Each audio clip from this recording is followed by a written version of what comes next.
Good afternoon. My name is Jan Roubal, and I'm happy to introduce Leslie Greenberg here. And I would like to say a few words before Les starts to speak. Is it okay? The sound? Okay. What did it mean? Okay. I mean, if you search for the most influential people in the field of current world psychotherapy, Leslie Greenberg will certainly be among them. I dare to say that psychotherapy in general would look quite different without the work of Les Greenberg. Yes.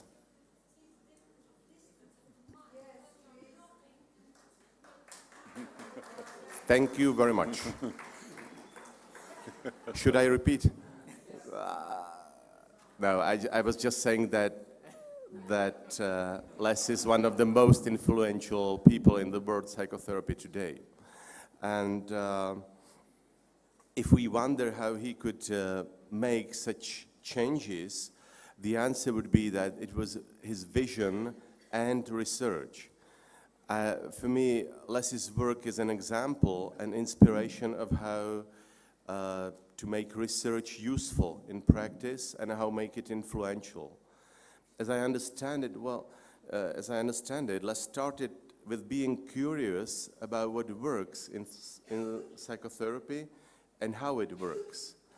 And based on his research findings, he and his team developed a therapy approach, not only proved effective, but also identified the mechanisms of change and constructed the relevant therapeutic interventions. Les started his career as a Gestalt therapist, and I'm very grateful that he continues to be so supportive of the Gestalt community, both at the Gestalt conference in Cape Cod last year, and also in Taormina today. So I'm really happy to have you here, Les. Welcome. Thank you.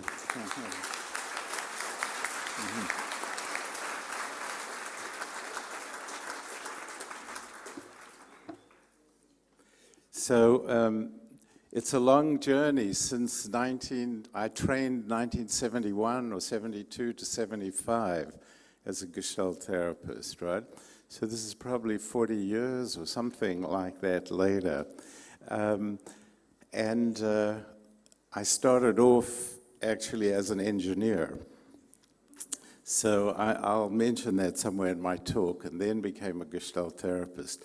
So I'm going to talk to you about how I see the field right now. And I'm going to talk about types of psychotherapy research and hope to make it not too boring. And talk about the important point of this talk is the need for research in Gestalt therapy. Then I'm going to give some examples of current studies and my own research.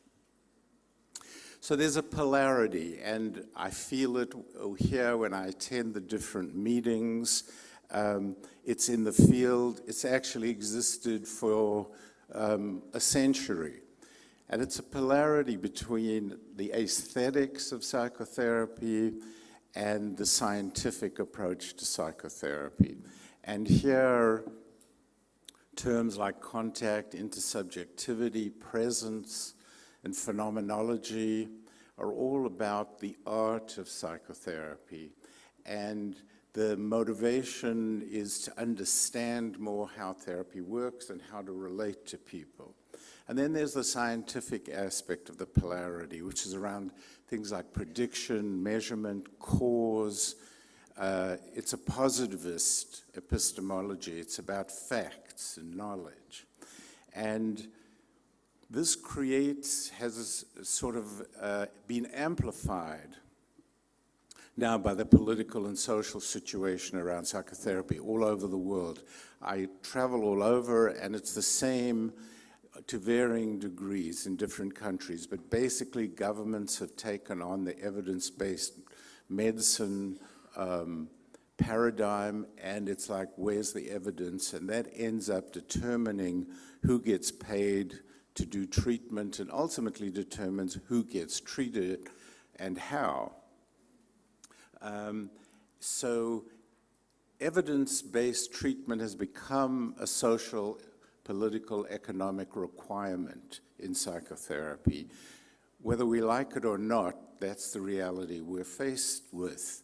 And it wasn't that way in 1972 when I started off being trained.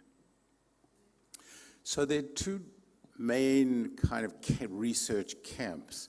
Quantitative, which is generally positivist in nature. It's the politically correct approach to evidence-based medicine. It's about verification and prediction. Whether you believe that in those concepts or not, that's what it's about. And then there's qualitative research, which is more phenomenologically based. It's much more therapist-friendly. And it's really has a different goal. It's about understanding and theory building. I've always disliked this distinction. I think it's a false dichotomy. It actually amounts to what a mentor of mine called methodolatry, where you idolize method. The important thing is investigation, research, and you should use whatever method and methods best answer your questions, and often both of them combined. But people have gotten very committed to one or the other, and it becomes a new polemic.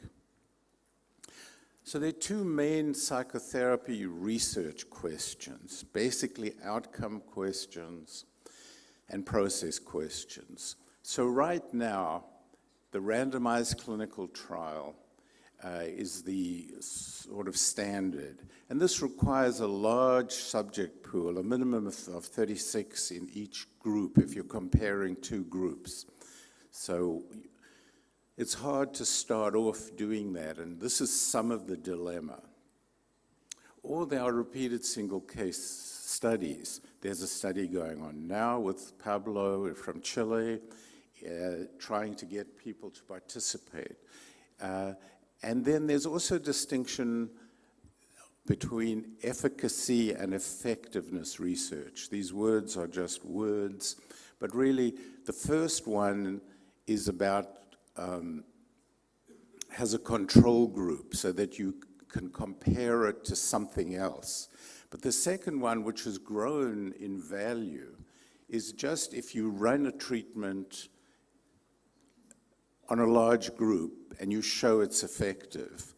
If every Gestalt Institute had a clinic and it just evaluated with outcome measures, pre-therapy to post-therapy, and showed that what they were doing, people were changing, it would make a political impact. Those are much easier to do than randomized clinical trials, and they're having more impact. And then there's process research. And there you can relate processes to each other, like does therapeutic presence lead to deeper experience? You're looking at things within psychotherapy. Then I developed a paradigm called change process research, where you really study change. How do people actually change? For example, how do they resolve unfinished business? What are the actual processes that they need to go through to do this? And then there's relating process to outcome, like does deeper experience or does resolution of unfinished business predict outcome? So these are the different kinds of studies, basically, that go on. But the current gold standard, I'm not a proponent of it, but I've had to interact with it for 40 years, right?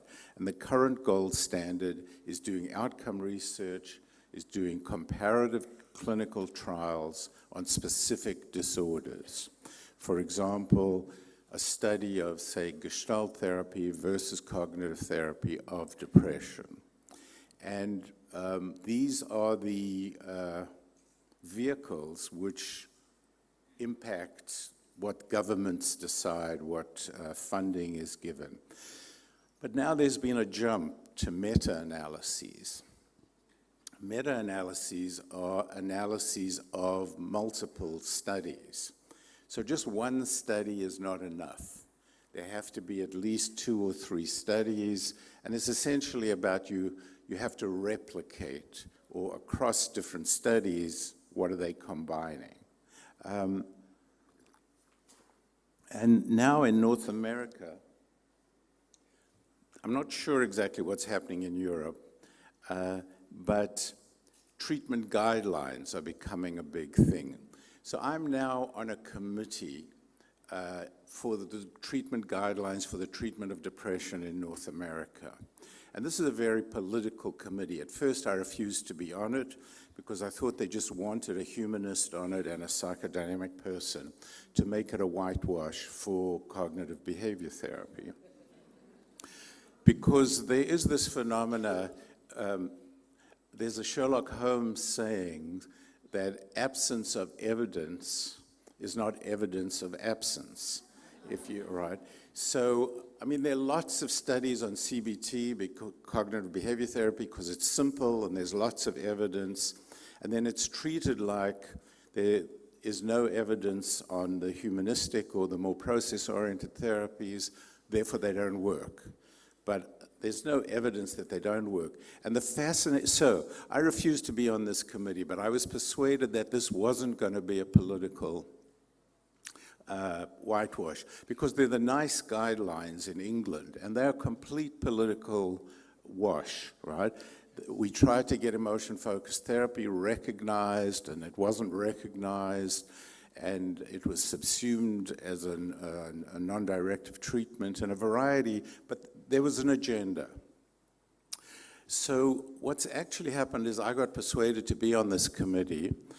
It's just in the process now of wrapping up, but the most amazing thing has happened, and I've had to argue for it, but the result that's going to come out is going to be that there's no evidence of any treatment being more effective than any other treatment.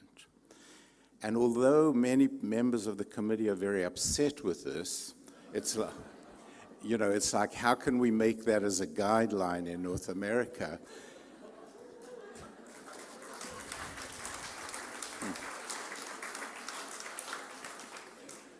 I'm thrilled with it, right? That at least it calls, it's saying the king has no clothes, and it's calling it how it is. So if that happens, I think it's going to be very politically important. But there's just been a Veterans Administration guideline, and that says you have to do CBT for this, and you have to do it for that, and it doesn't recognize really many other approaches. So just saying that nothing is more superior than anything else is a start. But of course, these guidelines are based on meta-analyses of all existing studies, but there are no studies of Gestalt therapy. There are no studies of client-centered therapy. There are 2 studies of emotion-focused therapy, but they often get lost. They're not in different meta-analyses, and so therefore they don't exist. And there's a lot of politics involved and difficult process. But so this is the current state of the politics. You need outcome research, you need comparative trials, you need meta-analyses, and these lead to treatment guidelines, and then that leads to funding. So there is a pragmatic situation, right? The government and the public want to know things like, is this treatment effective in treating specific problems? And they want evidence. How long does the treatment take? And how much does it cost? And those are very practical questions. And psychotherapy now lives in this world of evidence-based treatment and has to deal with it. And so Gestalt therapy has to deal with it. Psychoanalysis has to deal with it as well. They have much more power in the system in many countries, so they still manage to treat and get paid for it, but they don't actually have much evidence either. Now, in contrast to this, there's change process research, which I've been the main proponent of, And this is based on the notion of, to become a true applied science, psychotherapy research needs not only to provide evidence of efficacy, but also to specify the processes of change that lead to the effects. You know, it's not really, do you do Gestalt therapy and it is effective? It's, do you do Gestalt therapy and clients become more aware? That's the process of change. I mean, you can stand on your head and it doesn't matter what you do as a therapist, it's actually what happens to clients that leads to change. So we need to study, does the actual process take place that we propose takes place, and does that lead to outcome? But this is a more knowledge-based, understanding-based, it's not political. And in addition, really what's needed are research programs, not single studies. Progress in science in general really occurs through the development of research programs that accumulate knowledge rather than a single study. So the knowledge-based thing is to understand how people change in research programs. The political thing to do is outcome research. So the current need in Gestalt, I've prefigured. What's needed is politically motivated outcome research. Now, when I started off doing research in 1975, I guess, no, earlier, as a doctoral student, I was a purist, right? You couldn't do research on people. It's a process-oriented approach. People are self-determining. It's the relationship. You can't do research on all these sort of aesthetic variables, right? And I had every argument under the sun, and I read philosophically and theoretically, and it was all about why you can't do research. I guess money makes you a prostitute, right? Eventually, I got a large research grant from the NIH, the National Institute of Mental Health in the US. I actually am in Canada, right? But they required that you do, in order to get money, you had to do outcome research. It had to be on a specific population. I didn't believe in diagnostic categories, so it had to be on depression. And so we took the money and we did this research. It allowed us to do a lot of process research, which was really what I wanted to do. And that's how I rationalized it to myself. But then, after doing it, I began to realize that all this purist process in my head really was too abstract and too idealistic, that there is a pragmatic reality of what do we do in therapy, and do people say they get better? I mean, I was an engineer, so I had every criticism of measurement. I mean, there's not measurement in psychology. You have people do ticks on pieces of paper. I still think it's ridiculous. But it still is somebody telling you, I got better, or I feel better, or I didn't feel better. So it's not really measurement, but it is some kind of feedback. And so slowly, actually, my views changed. And that's what I'm hoping to persuade some of you to be willing to prostitute yourself and actually be transformed by the process, right? I came to see the value of studying a depressed group because there are commonalities across depression. Sure, everybody is unique, and we're always interested in their uniqueness, but there is commonality, and I did learn certain things from it. And I came to see the impact of the politically motivated outcome research. It changed people's minds, it influenced people. And so if I have the mission that this is a better way to work and a better way to treat people, I need to demonstrate that it's effective. And I need to do that. One of the principles of research that I picked up along the way that sort of helped me rationalize was all research involves simplification. You have to simplify, right? So just like get to some basics that kind of satisfy what you're doing, and then work with the simplification. It's not the pure thing, it's not the full thing, it's not comprehensive, but it still represents something, and I think that's an important point. So we need politically motivated outcome research, and then that can be followed by more understanding motivated process research programs where you get more complex and more into understanding. So the practicalities of a research, getting research off the ground. When my students would come to me, they would sort of come with questions. This is what I want to do research on. And I would end up saying to them, first figure out who you can do it on. Do you have a population? Then figure out, do you have therapists? And that's a big thing, because the therapists won't participate. They'll say, this is bullshit, it's scary to be evaluated, I can't videotape, and so on. Do you have measures? Because until you have a measure, you can't actually do research. Then do you have questions or hypotheses, right?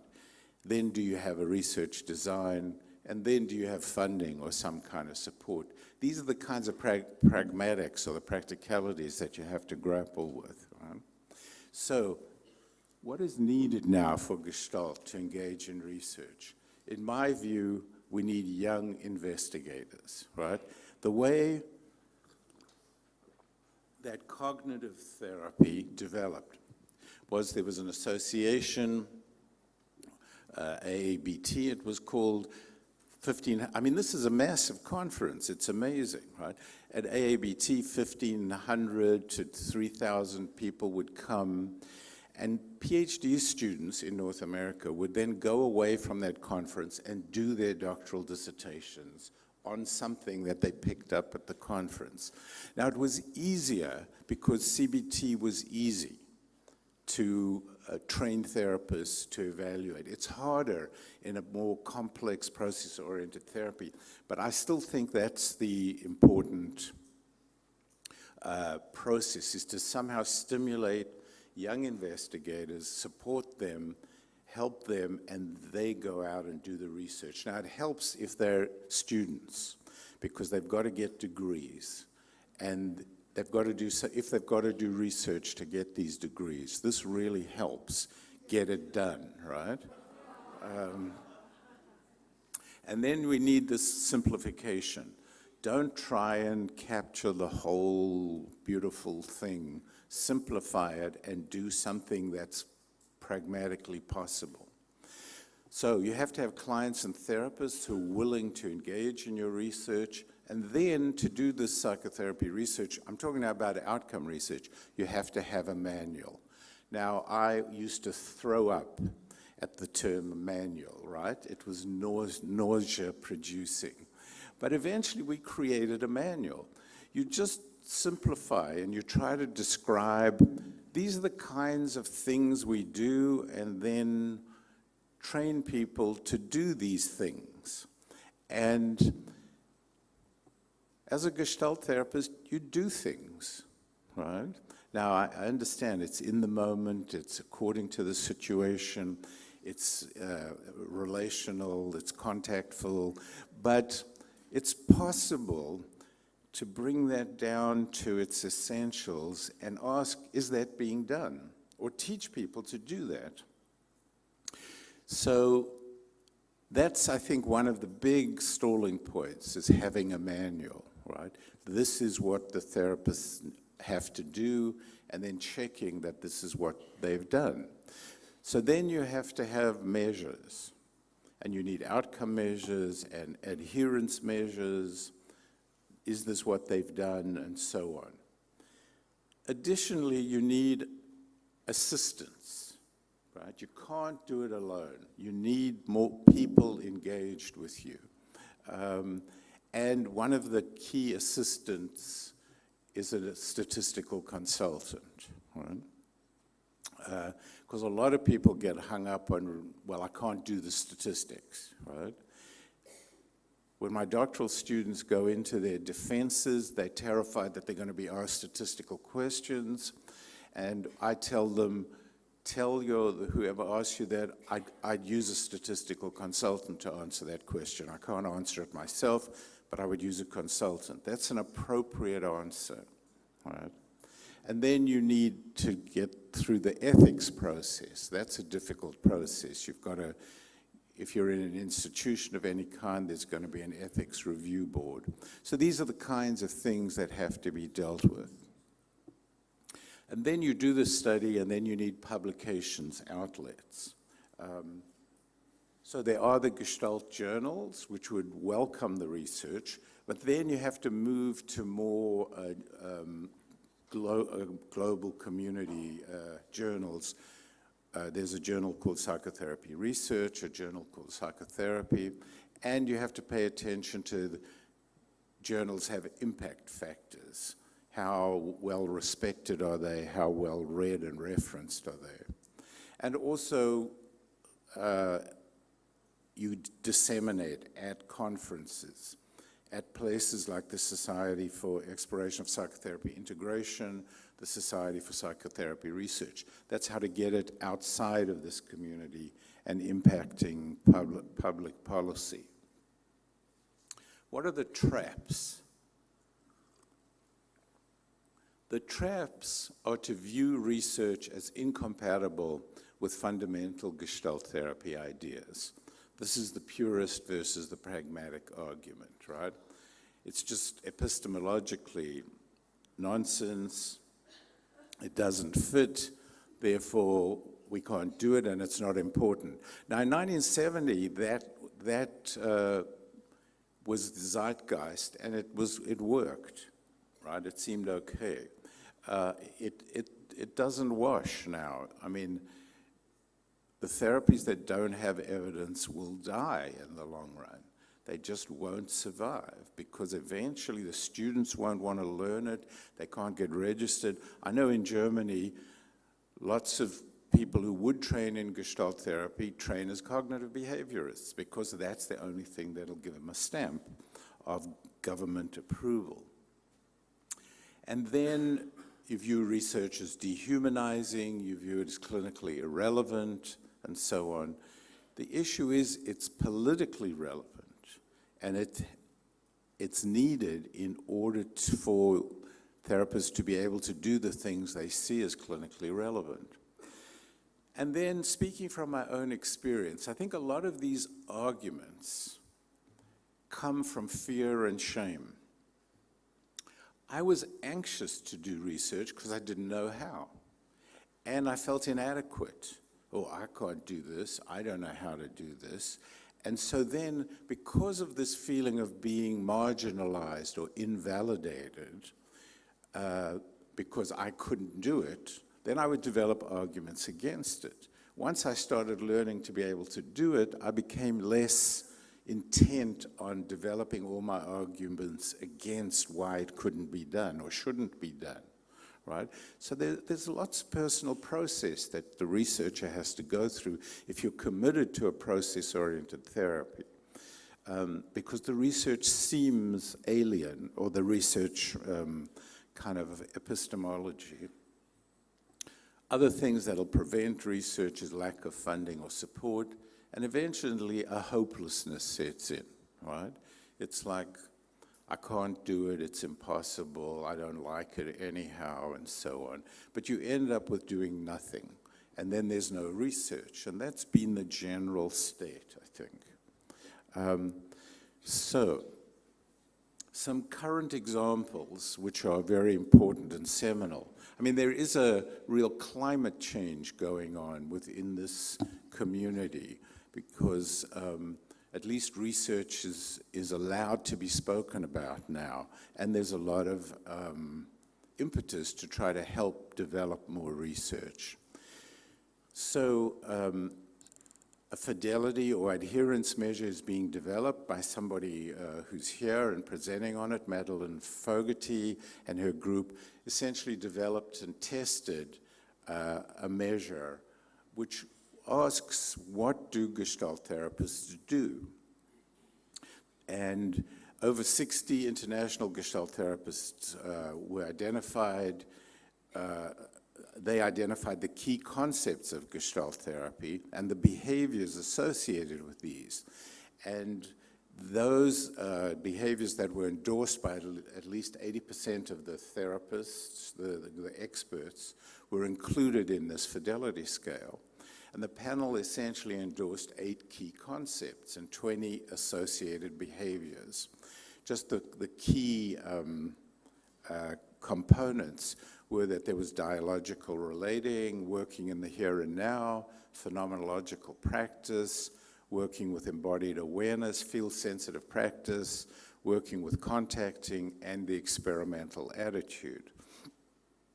Awareness was regarded as the central concept, but there weren't particular behaviors because they run through all these concepts. So now there's an instrument of being, because one of the things, if you're going to compare Gestalt therapy to cognitive therapy, you're going to have to show that the Gestalt therapist did Gestalt therapy.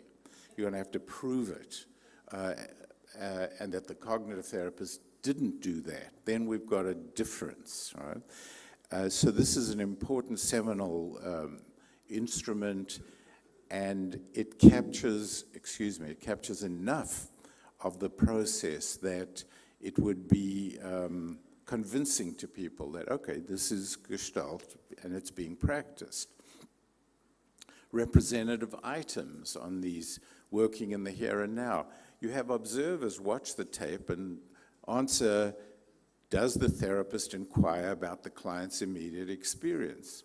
See, this is a measure in psychology. It's not really a measure. It's an observation. It's a description. And then you say yes, no, or maybe.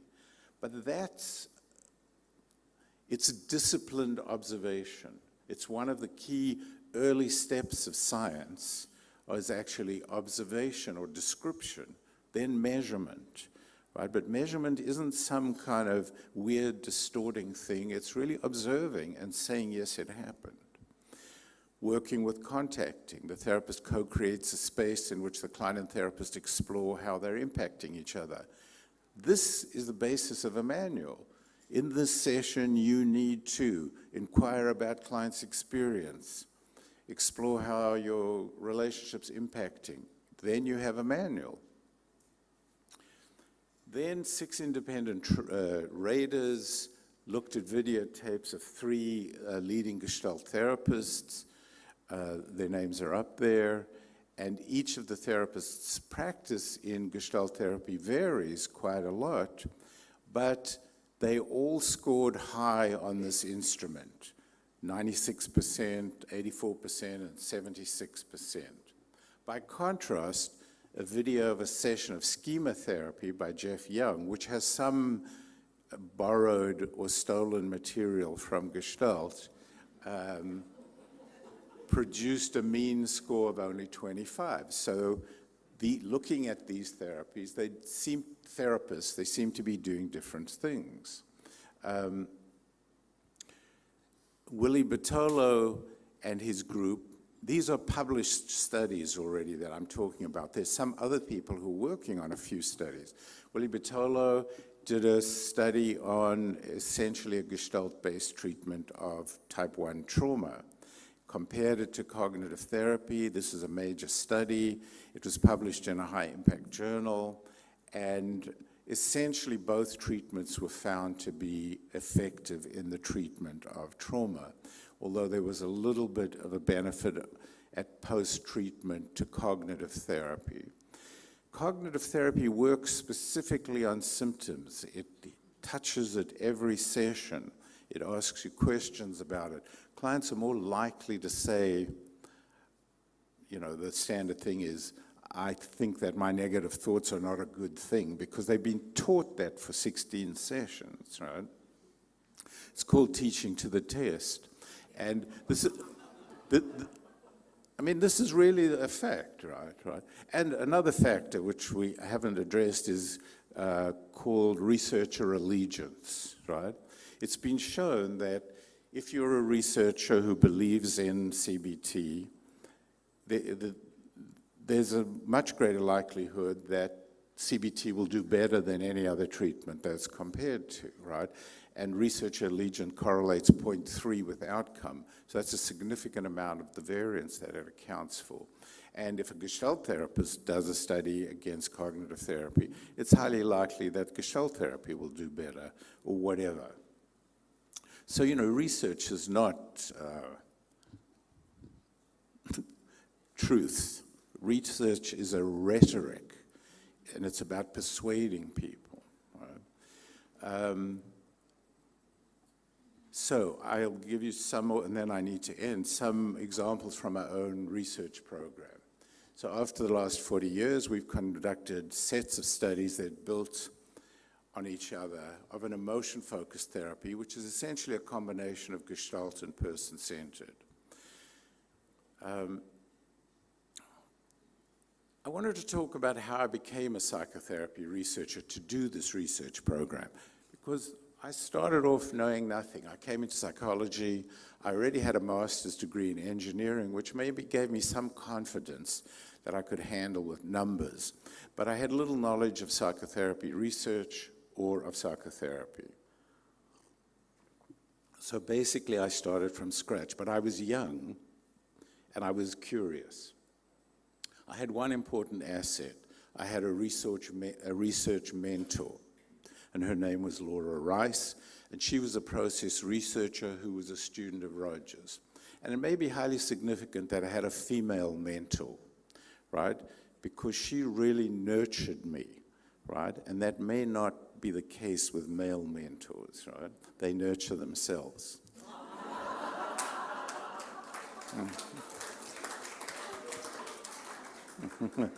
Of course, I am a male mentor now, right?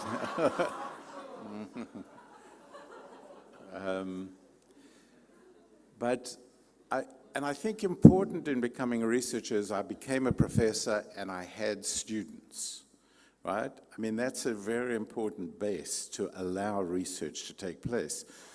But institutes could generate research. The difficulty for a professor is that he doesn't have a clinic, or she doesn't have a clinic, right? But we have students, right? The benefits, I always envied clinics because they had therapists and patients, right? But they didn't really know how to do research, right? So of course there's a suggestion that if the two can get together. But so over the next 40 years, I became a pragmatist and developed a research program. Right? Now, emotion-focused therapy is an evidence-based treatment of depression. There are multiple publications in high-impact journals. There's evidence about complex type 2 trauma by one of my former students. There's evidence of emotion-focused couples therapy.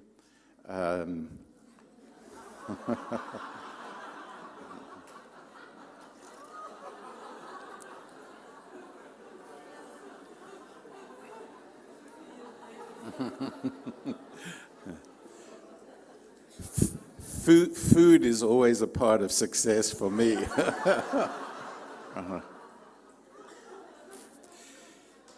And then we've done a whole lot of studies on, which is where I'm interested in more in really learning things of how do people change.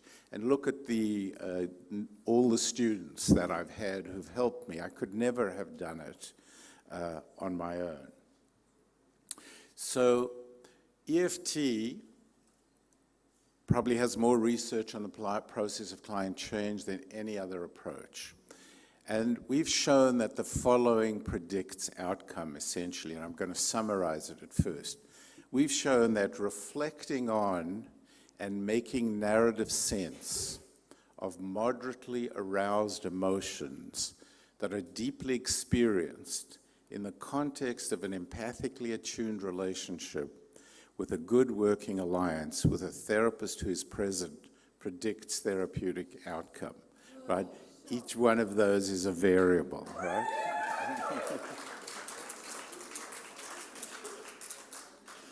Thank you. It touches me, right? Right. It is a labor, of many, many years. And in our second phase, we showed that moderately aroused emotions that are processed productively, we developed a measure of productive emotional processing in which essentially you needed to be contactfully aware of your emotion. And if you moved from these concepts that I've developed about emotion, from secondary symptomatic or reactive emotions to core painful maladaptive emotions, through need to adaptive emotions, in the context of an empathically attuned relationship with a good working alliance, this predicts outcome. So we work to arouse emotion, but also to reflect on emotion, which is quite different to cathartic models of getting rid of emotion or CBT models of down-regulating emotion. We want to moderately arouse and make sense of. And we've demonstrated that these all predict outcome. So to give you a little pictorial review, we've shown that empathy, I know exactly how you feel, the working alliance, which is collaborating, working together, and therapeutic presence all predict outcome. We've shown that experiencing in the therapy of depression predicts outcome. There's an experiencing scale. Again, this is a measure, but really it's an observational tool. Do you reach level 4, in which there's a marked shift inwards with a focus on exploring your feelings and internal experiences? And you train people, and they can make these observations. Then we also showed that co-constructing depth predicts outcome. We showed that if the therapist responds at a deeper level of experience, then the patient in the next moment is 8 times more likely to respond at a deeper level. And then we've also shown that if therapists respond at deeper levels, it predicts outcome. So that we're showing that the therapist can facilitate deeper experiencing. But then deeper experiencing is not the same as client emotional arousal. And we've essentially shown that moderate emotional arousal that's deeply experienced and reflected on and made narrative sense of predicts outcome. We've had measures of all these things. And then, serendipitously, one of my students discovered a type of optimum level of emotional arousal. Basically, this is a curve, right? On the bottom, it's how much you've changed, and going up the vertical axis, it's the amount of emotional arousal. And he found that if you were aroused about 25% of the time when you were talking about emotions, you did best. If you were aroused 0% of the time, or if you were aroused 50% of the time, you didn't do as well. And you know, this speaks to a kind of processing of emotion. You need to feel it to heal it, but it's got to be processed, and then you won't be in arousal all the time, right? So too much or too little emotion was found not to be as helpful as a moderate amount. But then, is emotional arousal all productive? We know that sometimes people can be freaking out, flipping out, intensely aroused, and that's not helpful. So somehow it's not that you're emotionally aroused, it's how you're working with the emotion. Are you working to process it productively? So we have concepts of primary emotion, secondary emotions, which mask primary emotions, and instrumental emotions, which are attempts to, this is to intimidate, right? Instrumental, or the use of emotion to manipulate or to influence others, right? You can see I was in Japan, right? And essentially, productive emotional processing is processing moderately aroused primary emotion in a contactful, mindfully aware manner, right? And that this predicts outcome. In fact, this has been the highest predictor of outcome that we have found. And finally, we've demonstrated that changing emotion with emotion is a key process. You can change shame with anger, you can change fear with sadness, and so on. So giving a pictorial representation, a basic change process seems to be people come in with secondary distress, depression, hopelessness, anxiety. If we can take them to their primary underlying painful feeling like shame or attachment insecurity, and then we can help them to access a biologically adaptive need embedded in the emotion, then this helps to generate a primary adaptive emotion, and that this is a key change process. And we've demonstrated that when clients go through this sequence, it leads to good outcome. The final thing I'll just say is, I don't have time to go into it, but then we've done a whole lot of studies where we really look at how do people, what steps do they go through in resolving a particular kind of difficulty. And we took unfinished business, and we looked at people who started off with unfinished business and ended up with a resolution, and compared them to people who started off in unfinished. When I say started off, I'm talking about in a session. They enter a state of an unresolved bad feeling towards a significant other, and then at the end of that session or two sessions, they end up with a new view of the other, letting go, forgiving, or some kind of resolution. And then we compare them with people who didn't resolve, and we look at what are the actual processes that they go through. And people with unfinished business always enter states of blame, complain, or hurt as their first stage. And then complaint really needs to be differentiated into anger and sadness. I mean, that's just an example of the kind of degree of process specificity that you can get. And people can say, well, does everyone do this? Well, everyone does this in the context of a chair dialogue with unfinished business, with people who are trained essentially in a particular way, to work in a particular way. And I went to mainland China, and I didn't understand Mandarin, but I know that people complain, and when they break it into anger and sadness, the complaint goes away and they begin to process more productively. And we've shown that these steps lead to resolution and they predict therapeutic outcome. So, research is important. There's political research and there's more purist or knowledge-based research.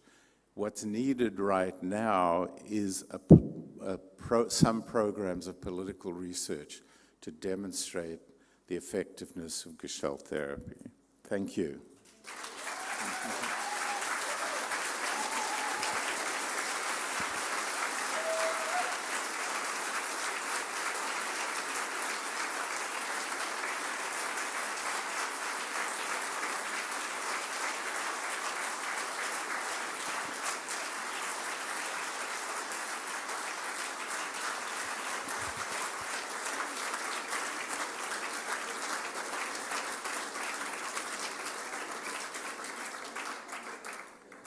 Thank you. I'm very touched by your response, and and I feel embarrassed.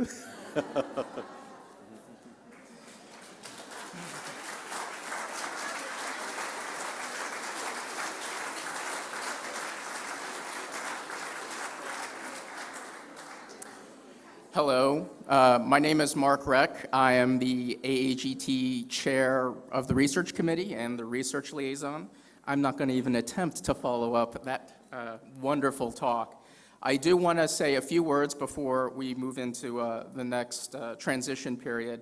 with regards to what Les mentioned about the research movement in Gestalt therapy. But first off, I'm very grateful and appreciative of Les's important perspective in the larger dialogue and his work in the larger movement of research related to Gestalt therapy. And I would also encourage each and every one of us to be more involved in that dialogue and being actively engaged in the Gestalt therapy research movement in whatever way fits us. One of the ways you can do that is by participating and joining or even presenting at our research conferences. So you might have seen in your conference bag an informational brochure about our upcoming research conference, which is entitled Exploring Practice-Based Research in Gestalt Therapy. It will be taking place in Paris, France, May 26th to 28th of 2017.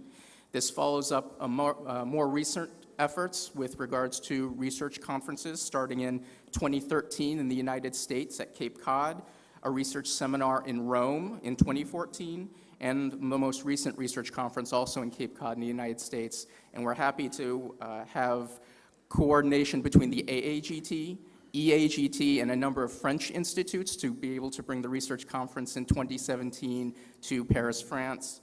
And of course, not only can you get all that information from your research packet, from the packet in your conference bag, you can also go to our website at www.gestalt-research.com. That gives you information about how to register for the conference, as well as if you would like to submit proposals and much more information about the conference. So let's keep the energy going with regards to research and making it work for us instead of it being an adversary. So thank you.